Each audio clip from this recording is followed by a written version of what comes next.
ازيكم عاملين ايه؟ النهارده هنعمل لكم احلى طبق ريزو.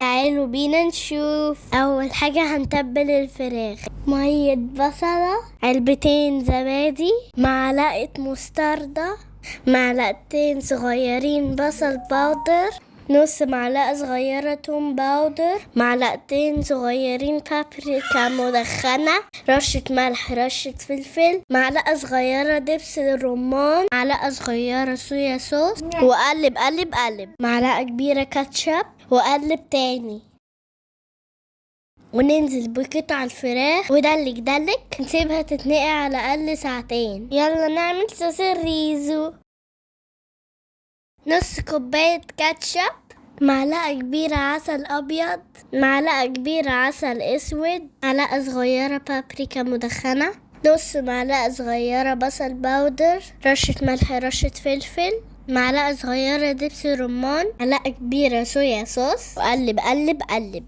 وممكن تضعفوا المكونات على حسب الكمية. وكده بقى جاهز معانا صوص الريزو.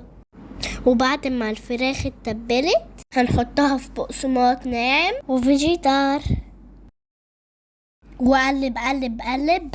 ونخلي بالنا واحنا بنعمل الفراخ اننا نغلفها كويس قوي، تضغط عليها واحنا بنغلفها علشان تخرج اي سوائل، علشان ما تفكش مننا واحنا بنقليها. هندخلها الاير فراير برشة زيت.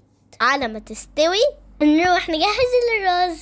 على النار معلقتين زيت كبار، وهنكرمل فيها معلقة سكر كبيرة، وننزل عليها ببصلة مفرومة ناعم، ونسيبهم يتكرملوا سوا دقيقتين 3، ومكعب مرقة والتوابل: معلقة كبيرة بابريكا مدخنة، معلقة كبيرة بصل باودر، معلقة صغيرة توم باودر، نص معلقة صغيرة من كل اللي جاي، جنزبيل وكركم وكاري، رشة قرفة وملح وفلفل.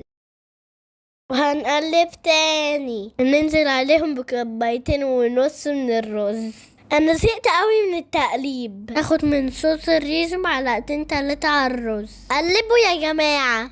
وهننزل بمية مغلية اعلى من الرز بعقلة صباع، واول ما تبدأ تتشرب هنغطي ونوطي. الرز استوى، هنغرقه بصوص الريزو، والفراخ كمان استوت، وهنغرق الفراخ كمان. وبالهنا والشفا. واوعوا تنسوا لايك وشير وسبسكرايب.